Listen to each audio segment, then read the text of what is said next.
Howdy folks, welcome back to the channel and welcome back to another episode of my Make Italy Great Again campaign played in the Black Ice mod of Hearts of Iron 4. So, having gotten rid of the Barcelonian pocket, I decided to redirect my motorized volunteers southwards, while, as always, playing around in with editing the off-map garrison divisional template for a more efficient suppression and reduction of the manpower actually required to do this.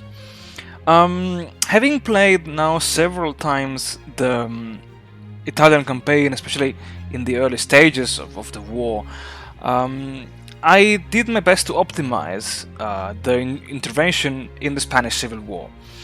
Because in all of my previous attempts, what I was doing was to rush down, around Madrid and surround Madrid and just starve off the Republicans.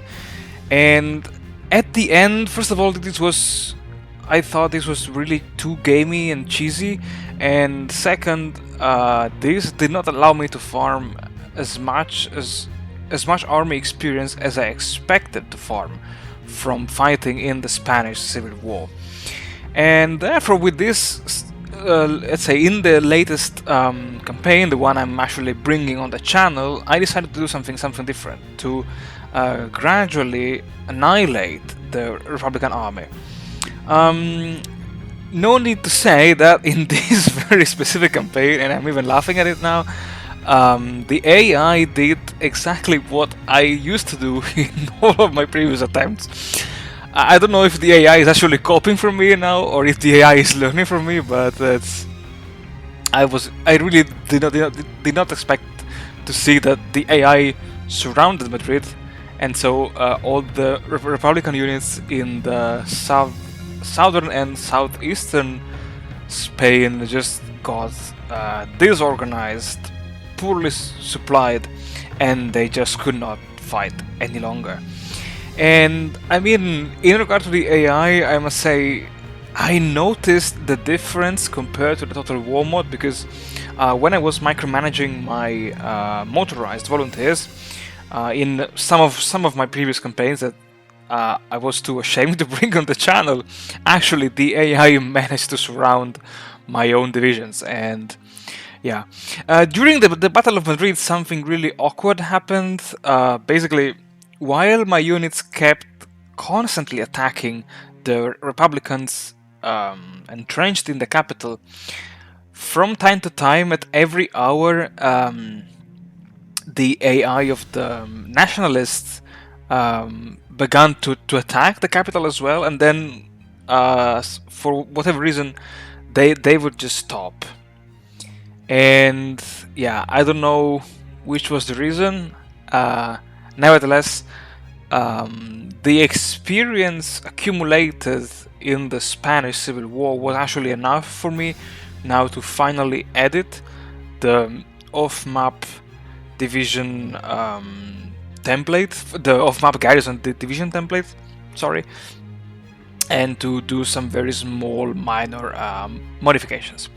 And as let's say the goal of this campaign that I set is to have a motorized army that will be unleashed in North Africa, I took all the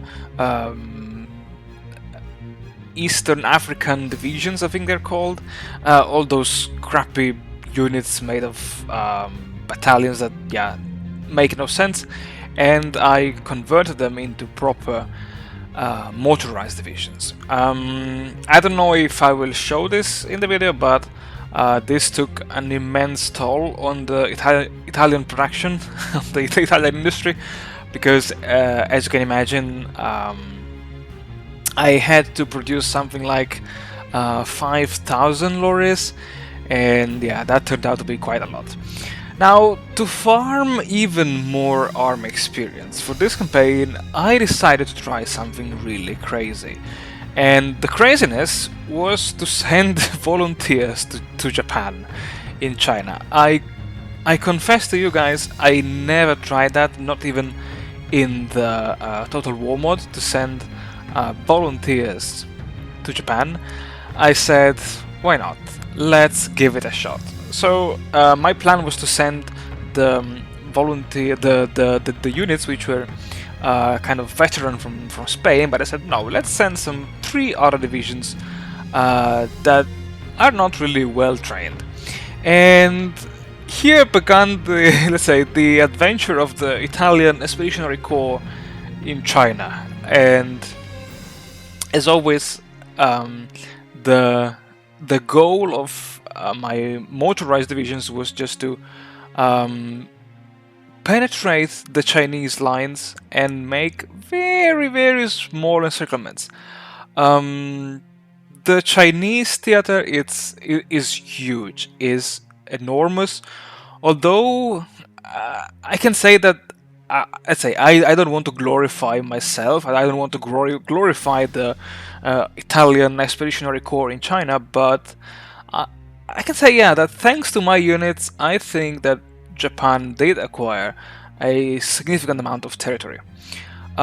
First of all, as you can see, I focused my attention on the region that I have no idea how it's called, but where there is this kind of peninsula that goes eastwards towards Port Arthur. The Chinese did put up a stiff fight, a stiff resistance, and luckily the Japanese AI came to my aid by landing around Shanghai and along the southeastern Chinese coast. And slowly, my motorized divisions were encircling and advancing, almost, I would say, unopposed, because yeah, the Chinese army was just huge, and because of the buffs that I gave to China, wow, they fielded I don't know how many divisions, and therefore I decided to use a more careful approach here.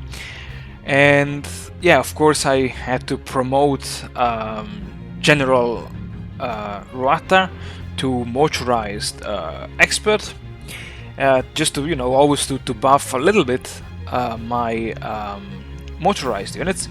And finally, the pocket around Qingdao, I think it's called, yeah, was almost to be sealed, if it was not for the endless amount of Chinese divisions that kept pouring within the very last tile that remained between the mainland China and this small peninsula that, yeah, I really don't know the name of that. And as always, in this case, I decided to use the cheesy approach to cut off the enemy divisions from their supply lines and just starve them to death, because I didn't want to lose too much equipment when fighting in China. So I was like, okay, this should be the way to fight the war in China. And having liquidated the peninsulan pocket, yeah, let's call it like this, I decided to take the opportunity of sealing off another small pocket, basically by linking up with the troops, with the Japanese troops, which landed around Shanghai and that were pushing northwards. And once again, thanks to my air superiority, my motorized troops could just break through the enemy lines and simply march unopposed within hilly and plainish terrain to again meet with Japan and seal off, I think, 12 or 13 Chinese divisions. What are 12 or 13 Chinese divisions? Basically nothing. Yeah, because I think, yeah, China just fielded, I don't know if 100 or even 120 or 130 of these small but tough divisions to break. So as you can enjoy now the wiping out of the other pocket, I mentioned in the previous video to talk about research, and also because one of you guys asked me in the comments the difference between light and normal fighters and light and medium bombers. So I decided to focus exclusively on infantry and artillery in the very early stages of the game, and using the research slots that allow you to focus on air doctrines and planes, I focused my attention on light and medium bombers, light and normal fighters. Light fighters are cheaper, but they also have lower stats, and the same can be said about medium bombers. About light bombers when compared to medium bombers. Medium bombers are kind of the jack of all trades, basically. They can be used for virtually anything. Light bombers, I think they are better suited at performing ground attack missions. And yeah, just for your curiosity, I did invest only one military factory in fighters, light bombers, and medium bombers, because I had to divert all of my production to motorized equipment, mechanized, and tanks. I mean, and artillery and uniforms and rifles and and so on and so on.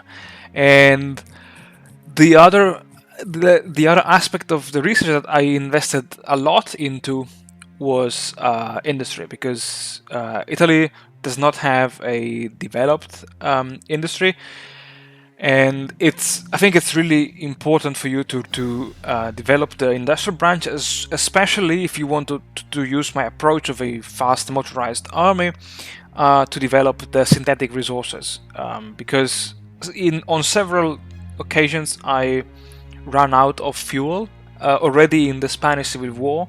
So it's always a balance between developing your own industry and acquiring enough resources to let's say fuel, sorry for that, your production.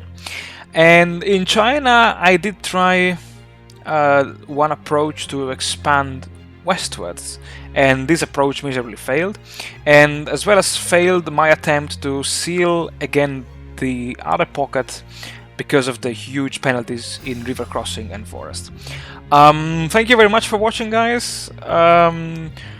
Well, as always, take care. Thank you very much for watching, and see you all very, very soon.